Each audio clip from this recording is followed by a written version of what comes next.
Shalom, shalom à vous, shalom à tout Israël, grand Shabbat, shalom à vous. C'est votre frère Yachara de l'église de Yahushai. Et je suis très heureux de vous retrouver encore pour une vidéo d'édification. Et aujourd'hui, comme vous le voyez sur l'écran de mon téléphone, nous voyons une couronne sur une Bible.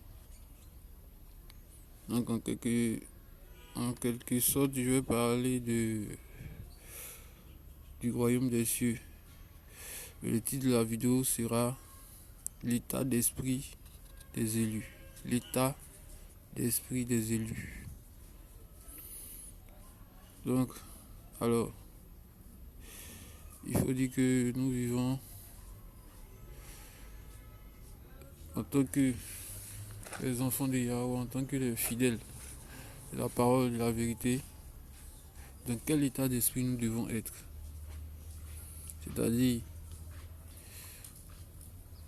il faudrait avoir un état d'esprit. Il faudrait que nous ayons un état d'esprit dans lequel nous devons être en tant que des enfants de Yahweh. Et moi, particulièrement en tant qu'un potentiel élu, parce que c'est mon souhait le plus ardent, mon souhait le plus cher, c'est de faire partie des élus de Yahweh. C'est d'être un élu et en même temps aussi de rentrer dans le royaume. Parce que je vais aller dans la parole. Je vais aller dans la parole.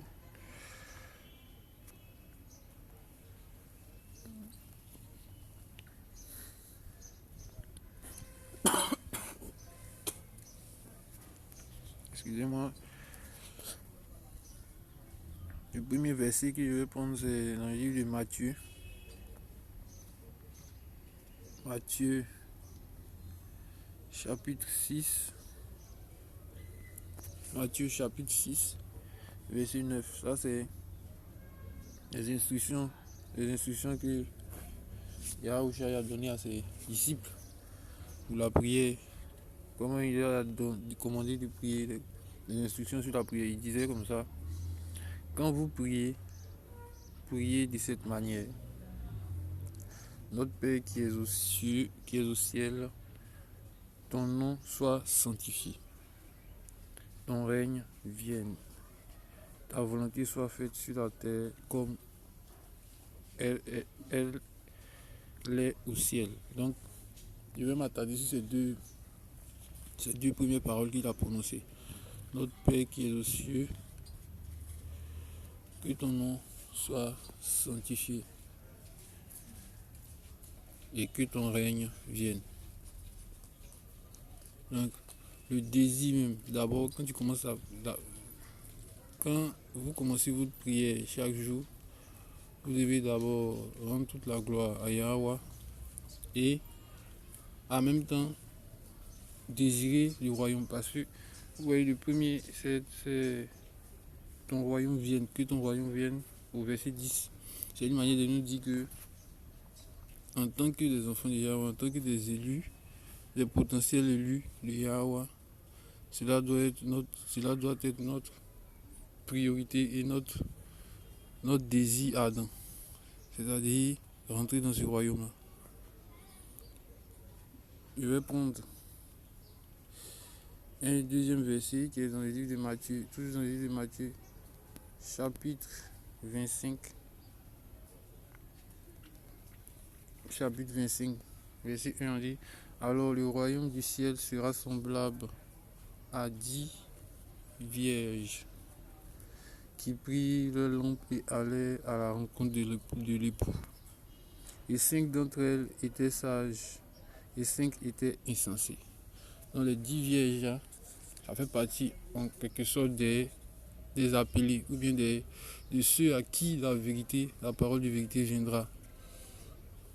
Mais parmi eux, il y a les 5 vierges sages et il y a les 5 vierges insensées. On dit celles qui étaient insensées prirent leur lampe et ne prirent pas d'huile avec elles. Mais les sages prirent de l'huile dans leur récipient avec leur lampe.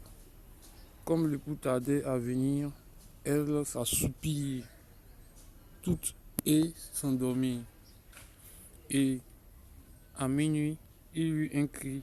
Voici l'époux vient, sortez à sa rencontre. Alors toutes ces vierges s'élevèrent et ajustèrent leurs lampes. Et les insensés dirent aux sages, donnez-nous de votre huile, car nos lampes sont éteintes. Mais les sages répondirent, disant, nullement, de peur qu'il n'en ait pas assez pour nous et pour vous, mais allez plutôt vers ceux qui vendent et achetez-en pour vous-même. Et tandis qu'elles allaient en acheter, l'époux vint et celles qui étaient prêtes entrèrent avec lui au mariage, et la porte fut fermée. Après cela vinrent les autres vierges disant, Seigneur, Seigneur, ouvre-nous. Mais il répondit, en vérité, je vous dis, je ne vous connais pas. Donc, on voit très bien au travers de cette parabole que,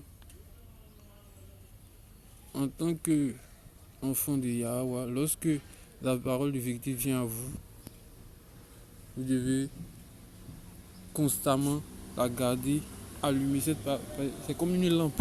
Vous devez entretenir le feu de cette lampe avec quoi? Avec de l'huile. Donc vous devez toujours demeurer dans l'esprit de la vérité, dans la foi et dans la justice de Yahweh qui est sa loi. Vous devez toujours garder ces instructions. On va dans le deuxième verset, le troisième, cette fois-ci dans les Apocalypse. Apocalypse 2. Apocalypse chapitre 2, verset 9. Apocalypse chapitre 2, verset 9, il est écrit, je connais tes œuvres et ta tribulation et ta pauvreté, mais tu es riche. Et je connais le blasphème de ceux qui se disent, qui disent qu'ils sont juifs et ne le sont pas, mais sont de la synagogue de Satan. Vous savez en même temps de qui on parle. Ne crains aucune des choses dont tu souffriras. Voici le diable jettera quelques-uns d'entre vous en prison, afin que vous soyez éprouvés, et vous aurez 10 jours de tribulation. Sois fidèle jusqu'à la mort, et je te donnerai la couronne de vie. Alors, donc vous voyez, au travers de ce verset, un verset d'abord même qui nous parle aussi, l'Apocalypse fait partie des événements de la fin. Donc vous dit, dans les temps de la fin, il y aura des hommes de la synagogue de Satan qui se feront passer pour les juifs. Et on vous dit, ils vous feront subir des tribulations. Il y aura 10 jours de tribulation. Donc, même en ayant le désir de rentrer dans le royaume, nous devons aussi, tout en ayant ce désir, nous devons aussi nous préparer à la tribulation. Parce que ça ne sera pas facile de rentrer dans le royaume des cieux. Ça sera très très difficile. Mais en tant que des enfants de Yahweh, en tant que des élus, il nous donnera la force de surmonter ces épreuves. Je vais dans Apocalypse 3, verset 8. Le prochain verset 8. Je connais tes œuvres. Voici, j'ai placé devant toi une porte ouverte et aucun homme ne peut la fermer, car tu as peu de force et tu as gardé ma parole et tu n'as pas renié mon nom. C'est de ça dont je parlais. Donc nous devons toujours demeurer dans la foi, garder la foi jusqu'à la fin. Voici, je ferai de ceux de la synagogue de Satan, on revient encore sur les menteurs, lesquels disent qu'ils sont juifs, et ne le sont pas, main qui mentent, voici je les ferai venir et adorer devant tes pieds, et qu'ils sachent que je t'ai aimé. Donc on vous parle des, des élus et en même temps des enfants de Yahweh, des enfants de Yachara, des enfants d'Israël, les véritables fils de Jacob. Seront découverts, c'est-à-dire c'est dans les événements de la fin, on va savoir, on va les voir. Sinon pour le moment, tout ça, c'est la poudre aux yeux. C'est la poudre aux yeux du mensonge. Et continue. Voici, je viens rapidement. Voici, je viens rapidement. Tiens ferme ce que tu as, afin qu'aucun homme ne s'empare de ta couronne. De celui, afin qu'aucun homme ne s'empare de ta couronne. Voilà, c'est le dernier verset. Donc, on vous dit de tenir, on nous demande de tenir ferme dans la vérité, afin que aucun homme ne s'empare de notre couronne. Donc, je vais lire maintenant, c'est un peu dans l'état d'esprit que nous devons être en tant que des élus, des potentiels élus, ou bien des élus. Matthieu 19, je reviens encore dans l'idée de Matthieu. Matthieu 19, ça sera le dernier verset.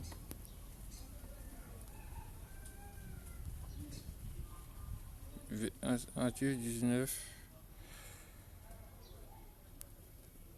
verset 28. Il est écrit, et Jésus leur dit, en vérité je vous dis,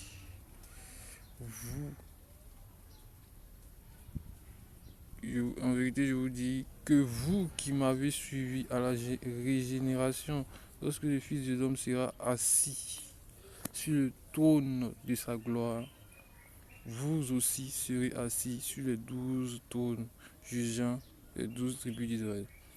Là on parle ici des 12 disciples de Yahushua. Donc après lui, ce sont eux. Maintenant après eux, vient les autres. Il y aura 12 000 dans chaque tribu. Donc ça sera un ordre hiérarchique. Il est écrit encore à partir du verset 29. Et quiconque aura quitté maison ou frère, ou soeur, ou père, ou mère, ou femme, ou enfant, ou terre à cause de mon nom recevra un centuple et héritera de la vie sempiternelle. Sempiternelle. Et c'est éternel, la vie éternelle. Mais beaucoup qui sont les premiers seront les derniers, et les derniers seront les premiers. Donc, on vous dit actuellement là, il y a plein qui sont les premiers. Nous savons qui sont les premiers dans l'air, nous sommes tous ceux qui dominent. Nous on n'est rien, on est les moindres actuellement. Donc nous devons garder toujours la foi. Nous ne devons pas demeurer dans forcément le matériel. Nous devons garder notre foi, en attendant notre tour de règne. Et notre tour là, lorsque ça viendra, ça sera un règne éternel. Donc ce n'est pas quelque chose de banal pour qu'on puisse négliger. Donc j'exhorte tous mes frères et sœurs dans la vérité, tous les hakim, tous les prophètes, les prophètes qui sont dans la vérité, de rester accrochés et de demeurer dans la vérité, dans la foi, dans la parole, dans la prière. Et Yahweh nous récompensera à la fin. Et notre récompense sera un centuple par rapport à la récompense de ceux qui, par rapport au règne de ceux qui sont actuellement, ça sera une récompense vraiment, vraiment très très grande et une récompense éternelle. Shalom, shalom à vous et à bientôt pour une autre vidéo.